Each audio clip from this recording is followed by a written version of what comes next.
Welcome guys, Adam here, Blackfyre Productions, and I am back with another video for Cursed City. Alas, it is not the start of the campaign. Very sad time. I have been busy working through the minis for Cursed City, but I have not been able to get them all painted in time. I know. I was hoping to get a campaign going and have it started today, but it did not happen. But I have got a bunch of paint on it, and I thought I'd share at least with you guys what I've completed so far. I think I'm about 10 minis out from starting the campaign. Not even 10 minis, actually. Well, I guess it is if you include the objective markers, but alas. Before we go any further, I want to give a big shout out to Torchlight Games and Hobbies out of Burlington, Ontario, Canada. They have helped the channel hugely with getting us Cursed City, and the support that you guys have been giving me is great, so thank you very much. For you guys watching, if you're ever in the area, make sure you go check them out. Like I said, they are in Burlington, Ontario, Canada. I will leave a description of the video down below, so that way you can at least go check out their website. And if you need any hobby supplies or anything else like that, definitely hit them up. But yeah, I think without further ado, let's get into these minis and I'll show you what I've completed so far. So here we are with my current allotment of painted miniatures for Cursed City. I've started with the bad guys and I want to leave the heroes to last. And so I went with the things that I could try to mass get done quickly. So that's like the bat swarms as well as the corpse rats. And then I saw somebody on Facebook share a paint scheme that was super easy for the Deadwalker zombies, which was basically he primed them black and I think did like a light gray sort of zenithal priming and then a red from top down, and then like a dry brush of Yulthlin gray and a Nuln oil wash after that. Well, I did that, but with a slight twist just to give them some slight different color variation, but I'll get into that when I start showing them off. So again, I'm trying to do a very grim dark style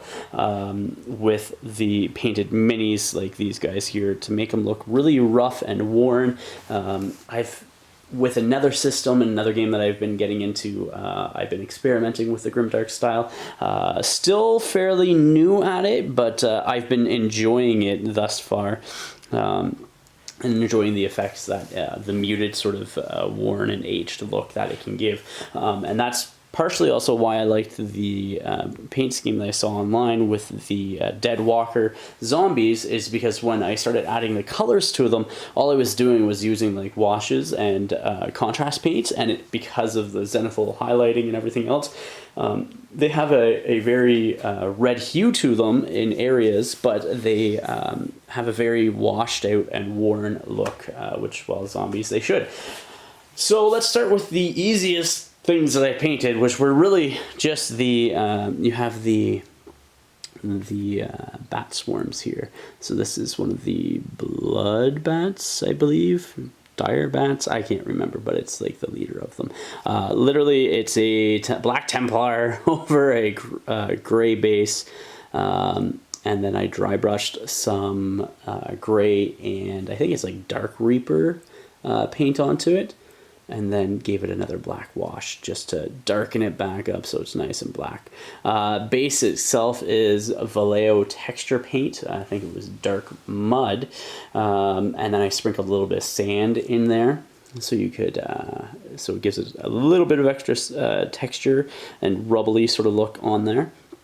And then I took Evil Sun Scarlet, yeah, and stippled it directionally in, and a little bit of dry brushing to have that sort of faded look. And so with the stippling, the further or the less paint on there, similar to dry brushing, the less red it will be. But when you're also stippling on an angle, it will give it like a fade. And then I used on this side Dawnstone. On that side. So I painted the entire base Dawnstone, like with a very heavy overbrush, and then went and did the stippling over top. And then what I did is took Nuln Oil Wash and did it about 75% up the base. Did one layer, feathered away with a little bit of water on the end of the brushes to get that fade again, or to help with that fade, and then added just a little bit of a second layer towards the back where the shadows and that are on the base, or the darker area. But yeah, that's the general base idea that I went with. I think the base is kind of pop, with that red on the very dark gray on the other side. But yeah, so, and then I should say also for my stone pieces, it's Skavenblight Dinge, I think it is, with some Dawnstone dry brushed over it, and then some Carrick Stone dry brushed over that, and Nuln Oil, or a Agrax or a shade wash to give it that color. And I wasn't too concerned if I hit some red on it there when I was doing my stippling, because it just makes it look like it's a little bit of a glow effect coming across the rocks and the rubbles and stuff like that. But yeah, so those guys are super easy to paint up. Great minis as well. I do enjoy them, and I can see myself using these for other games, like other miniature games, stuff like that, whether I do in Mordheim, which is really what I want to do eventually, is get into a Mordheim campaign and have it all like basically Vampire Hunter and up against vampires and such like that. And so I'm thinking getting the Crimson Court from Underworlds, yeah, the Crimson Court, all the vampires and stuff like that, and just having various vampires that the heroes have to go and sort of defeat and such. So that's what I'm thinking. Not saying it's going to happen, but that's what I would like to do. I do have my rats here, so my blood rats, or whatever they're called.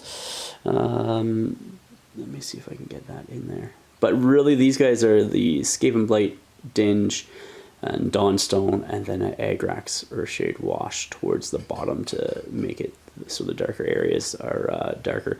I did Kislev flesh mixed with a red. I want to say it was corn red for the tail, and then obviously the brown wash over top. And the basing was the same. I wasn't doing a ton of details onto these because I just wanted to get them painted. And they're rat swarm. I didn't think I needed to go into a bunch of details with them. So let's do the, well, do I want to do the skeletons, or do I want to do the Deadwalker zombies? Let's grab Deadwalker zombie. He's one of my favorite guys here. Favorite guys out of the zombies, that is. So yeah, you can see how I painted them up, and they're all very muted. You can see that there's still a red hue. And so what I did is I primed these guys, I think it's like German gray, but it has a very green tone to it, instead of doing it black. And then I did the Zenithal gray. Can I get that in focus? I did the Zenithal gray 45 degree angle, basically shooting it with a light gray. And then did the Mephiston red straight down from over top, and then did the Eulthin, or, well, in my case it was Dawnstone mixed with a little bit of Gracie or gray dry brushing from top down, and then the black wash over it. And what I did with the skin was I gave it a little bit of Rackhearth flesh. Yeah, I think it was Rackhearth flesh, and just the ever so slightest highlights over that, and then used Gilliman flesh wash to give it that skinny that skin tone to it. And now also on some of them, like this guy, I don't know if it's showing up very well on the top of his head, but there's a little bit of a green hue, and so in around like the wounds and stuff like that, and in certain areas like on some hands, I took I think it's camo shade wash, and applied that in there just to give it some extra color. The pants, I just left the greenish sort of gray color that they were, just due to the fact that I wasn't, again, super concerned about what their clothing looked like and everything else. And then for the wood portions that are going through them, like all the spikes and everything, it was just, again, it was just a brown wash and a green wash over top of the prime color, and the gray dry brushing and everything. Parchment was literally, I want to say, Karak stone thinned down and put over top of this is what I want to say. And then with the rope, it literally was just a yellow wash over top of the gray dry brushing and stuff. But yeah, so that super easy, nothing difficult. Took no time whatsoever to get those guys painted up. And yeah, so there's another one there. Let's see if I can get her in there.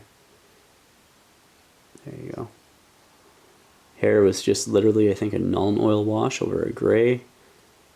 But yeah, just trying to look all weathered and such. Nothing too crazy in details on these guys. So yeah, those that's that. And then I do have the Orphan Watch, which are the skeletons. I did 6. So I did 6 and 6 because when you're starting the campaign, that's what you need as a minimum, and so it will give me time to get the rest painted at a later date as I'm playing through the campaign, because then I'm not going to be in as much of a rush. So it's like get many models painted all at first, and then I can sort of peter off and let up on that speed later on. So the Orphan Watch, this is the unit leader, or the sergeant, I think. So it is literally Evil Sun Scarlet Red, no washes or anything, like no Nuln Oil or highlights in that. And then this is Vallejo Silver, I think, just a bright silver. I cannot remember. It's a very light copper, like a ruined brass or something like that from GW for the bracelet around the wrist and the shield, as well as like the chains, chainmail, I guess, and such. And then for the spear haft, it was Steel Legion Drab as well, with a brown and green wash over it. But yeah, that's the only thing that I really washed prior to getting into the weathering effect. So what I did is I took, once I had all the base colors down to the colors I wanted, and the skin is actually Wraithbone as well. So once I had all the colors to where I wanted it, I took AK Interactive's dark brown wash and applied it to everything, and then reduced it using mineral spirits, or I guess it would be white spirits in the UK, and started giving that sort of like stained look to it and faded colors and such, because you can see the difference between that red and the red on the base, which is the Evil Sun Scarlet, is massive. Once I did the reduction the first time with the AK Interactive, I went back and used, I think it's M16's engine oil stain, and I went back over the silver and did that, gave that a second wash in it. And then Nylock Oxide thinned down and placed into the recesses and dabbed off where it sort of started pooling on top and everything, to get that sort of weathered patina sort of look there. Yeah, so that's what I did with them. I'll show you a couple more. I got the banner guy too. So there he is there. And very stained. Didn't take long to get these guys painted up, because it's not too many colors, and I'm not doing like the highlighting and everything else. It's literally just the painting on the colors, then doing the washes with whatever dark brown wash in my case, but whatever weathering sort of you want to do. And yeah, it just went from there. So actually, yeah. But those are the 6 Orphan Watch that I have done so far. Watch Captain Hellgrim was another one, and very similarly done. Nothing too crazy with him. You can see, like, he's all painted up. I did the cloak in 1,000 Suns blue mixed with a tiny bit of black to give that blue color as well. So, but once you get all the weathering done to it, it really darkens everything up. So again, it turns into like this almost black blue color on there. So, but yeah, so that's the Watch Captain Hellgrim. And then I got the what do you call it, the Korsargi Night Guard. Went slightly different route with these guys, just because they are called the Night Guard, and so I went with the blue on the overcoat and did the red down on the pants.